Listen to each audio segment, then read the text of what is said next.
warahmatullahi wabarakatuh. Shalom, Om Swastiastu, Namo Buddhaya, Salam Kebajikan. Perkenalkan, kami dari kelompok 4 akan mempresentasikan mengenai sejarah pertumbuhan dan perkembangan hukum Islam. Sebelum presentasi dimulai, izinkan saya untuk memperkenalkan anggota dari kelompok saya. Yang pertama ada saya sendiri, yaitu Nicholas Rahmat Hidayat, lalu Basri Hamida Damani, Ibnu Abdalmuddin, Syahraimi Kalbaharaji, Amanda Eknalisa, Chelsea Jessica Olivia Sianturi, Zulfanisa Zaki Syafri. Sejarah pertumbuhan hukum Islam dan perkembangan hukum Islam. Sejarah pertumbuhan hukum Islam dibagi menjadi lima masa. Yang pertama ada masa Nabi Muhammad SAW, lalu yang kedua ada masa Khulafaur Rasyidin, selanjutnya ada masa pembinaan, pengembangan dan pembukaan, lalu masa kelestarian pemikiran, dan yang terakhir adalah masa kebangkitan kembali. Pendahuluan. Hukum Islam adalah salah satu hukum positif di Indonesia, di mana hukum Islam ini tidak hanya diberlakukan kepada pemeluk agama Islam saja, namun juga turut serta berperan sebagai norma dalam membentuk peraturan yang berlaku di Indonesia. Oleh karena itu, sebagai mahasiswa hukum, penting untuk memahami hukum Islam secara menyeluruh, maka diperlukan pemahaman sejarah perkembangan hukum Islam yang ada dari masa ke masa. Tahapan yang pertama yaitu pada masa Nabi Muhammad SAW. Ini dimulai sejak tahun 610 Masehi sampai 632 Masehi. Jadi pada masa itu garis keturunan itu ditarik dari garis laki-laki. Jadi laki-laki itu dianggap lebih superior daripada perempuan. Kemudian ketika masyarakat Arab pada masa ini dalam keadaan yang memprihatinkan. Jadi pada tahun 160 Masehi Nabi Muhammad mendapat mandat untuk menjadi utusan Allah. Kemudian malaikat Jibril dan sebuah perintah agar Nabi Muhammad ini menjadi rasul.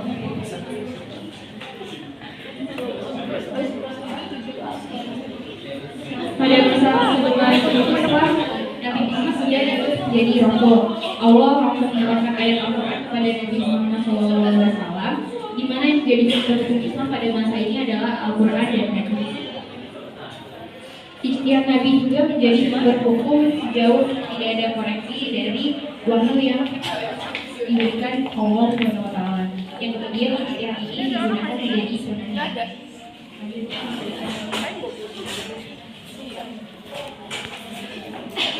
Pada tahap yang selanjutnya yaitu masa Khulafaur Rasyidin 632 Masehi sampai 662 Masehi. Pada saat wafatnya Nabi Muhammad SAW, berhentilah wahyu yang turun selama 22 tahun 2 bulan 22 hari yang beliau terima melalui tujuan Nabi sebagai utusan Allah tidak mungkin diganti. Namun tugas beliau sebagai pemimpin masyarakat Islam dan kepada negara berpindah kepada Khulafaur Rasyidin. Pada masa Khulafaur Rasyidin ini perkembangan hukum Islam dibagi menjadi 4 periode, yaitu periode yang pertama Abu Bakar As-Siddiq. Pada periode Abu Bakar As-Siddiq ini umat turut aktif menyiarkan agama Islam, lalu menetapkan tahun Hijriah, membiasakan melakukan sholat tarawih saat Ramadan. Selanjutnya yaitu pengucapan talak 3 DI, lalu menetapkan golongan yang berhak menerima zakat termasuk sholat. Dan yang terakhir pada masa Abu Bakar As-Siddiq, ia menetapkan dan menghukum pencuri dengan memotong jari. Lalu selanjutnya pada periode Umar bin Khattab, dia menetapkan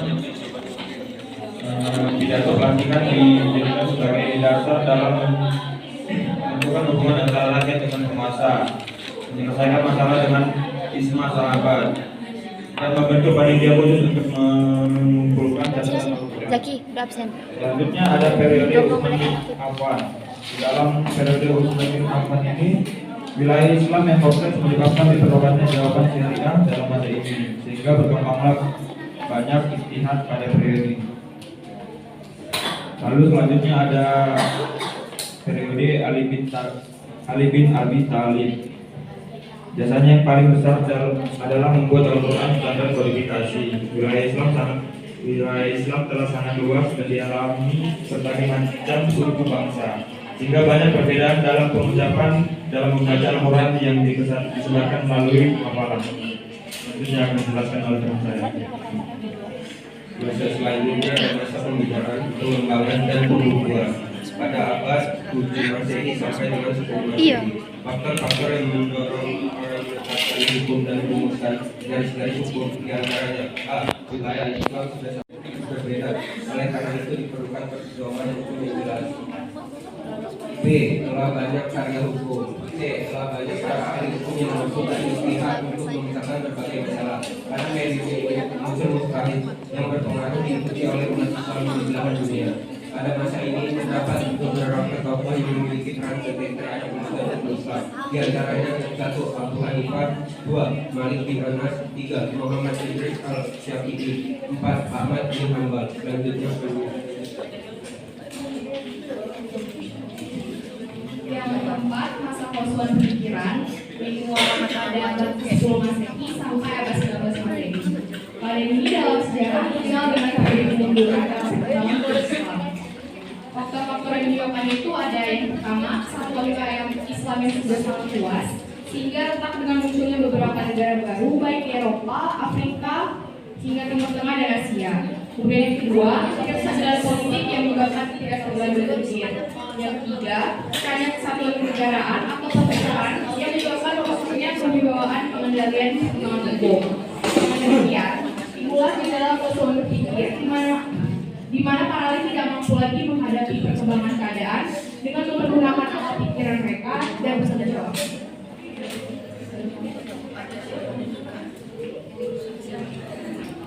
Kemudian yang terakhir adalah masa kebangkitan kembali pada abad 19 sampai sekarang. Sebagai reaksi terhadap sikap kemunduran umat Islam pada pertengahan abad 19 Masehi, timbullah reformasi dan umat Islam melepaskan diri dari Katolik. Beberapa program pembaharuan pemikiran yang dimulai. Yang pertama adalah membersihkan Islam dari pengaruh-pengaruh dan kebiasaan-kebiasaan yang bukan berasal dari kebetulan Islam. Kedua, mengadakan pembaharuan dalam pendidikan Islam, terutama di tingkat perguruan tinggi. Kemudian yang terakhir ada membersihkan agama dari usaha infiltrasi musuh Islam yang menyisipkan ajaran-ajaran yang menyesatkan dan mengajak untuk kembali kepada Al-Quran dan Sunnah Nabi dan kepada amalan-amalan ulama salaf.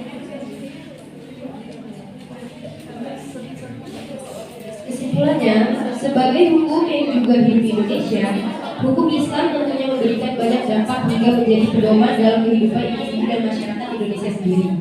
Berdasarkan uraian penjelasan materi sebelumnya, dapat kita ketahui bahwasanya terdapat beberapa tahapan atau periodisasi dalam sejarah pertumbuhan dan perkembangan hukum Islam, yaitu pada masa Nabi Muhammad SAW, masa Khulafaur Rasyidin, masa pembinaan, pengembangan dan pembukuan, masa keusuhan pemikiran, dan masa kebangkitan kembali. Dari periodisasi tersebut tentunya terdapat banyak sekali kemajuan dalam hukum Islam. Sebagai mahasiswa pada mata kuliah hukum yang mempelajari hukum Islam, sudah selayaknya bagi kita untuk memahami latar belakang pertumbuhan dan perkembangan hukum Islam itu sendiri. Selanjutnya akan saya kembali kepada Beralah.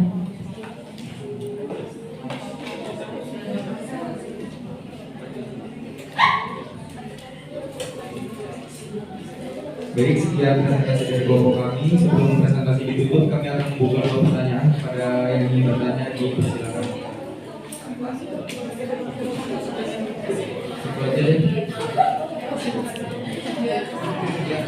Itu yang paling belakang.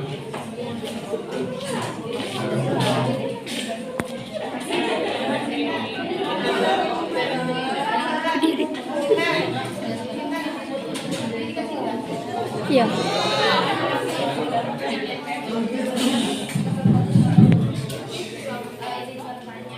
Apa peran utama tokoh-tokoh seperti Imam Abu Hanifah, Imam Maliki, Imam Syafi'i, dan Imam Ahmad Hambali dalam pengembangan hukum Islam? Terima kasih. Kami akan diskusi.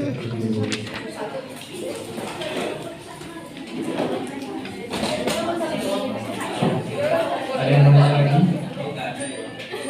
Tidak ada ya. Oke. Thank you.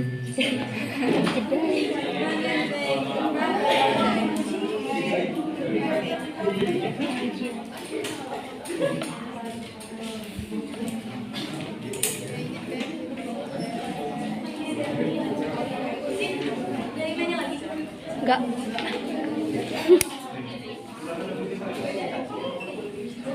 Gak apa-apa kan keaktifan dinilai sama dia. Keaktifan dinilai. Si Nadia.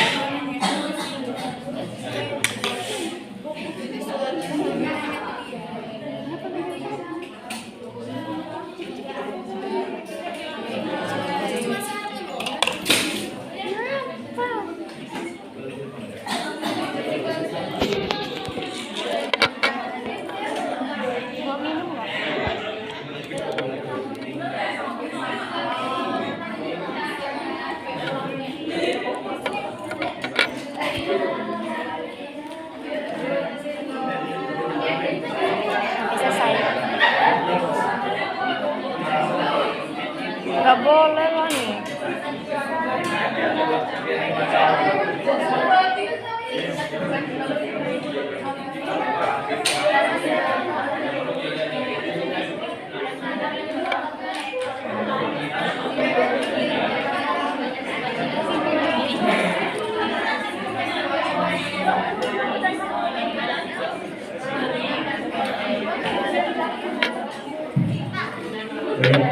Setelah kelompok kami berkembangkan, tokoh seperti Imam Abu Hanifah, Imam Malik, Imam Syafi'i, dan Imam Ahmad bin Hambal memiliki peran utama dalam perkembangan fikih atau hukum Islam.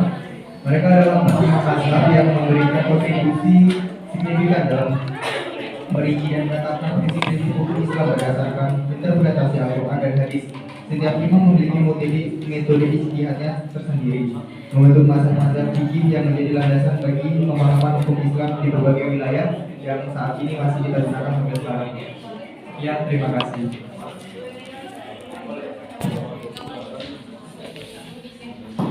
Mana lagi?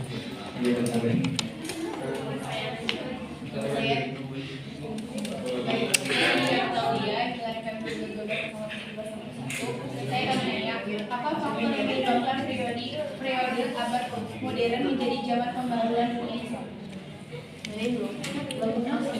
Baik, kita akan diskusikan terlebih dahulu.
Izin menjawab pertanyaan dari Nadia. Jadi apa yang menyebabkan periode zaman modern termasuk dalam perkembangan hukum Islam?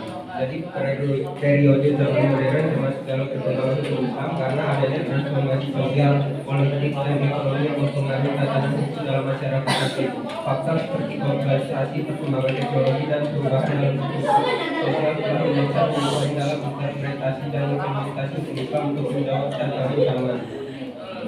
Pemikiran pembaruan atau modernisasi dunia Islam timbul terutama karena adanya kontak yang terjadi di antara dunia Islam dan Barat. Dengan adanya kontak itu, umat Islam abad 19 mulai menyadari bahwa mereka telah mengalami kemunduran dibandingkan dunia Barat pada saat itu mulai menemukan titik kemajuan peradaban. Sekian jawaban dari kami. Terima kasih.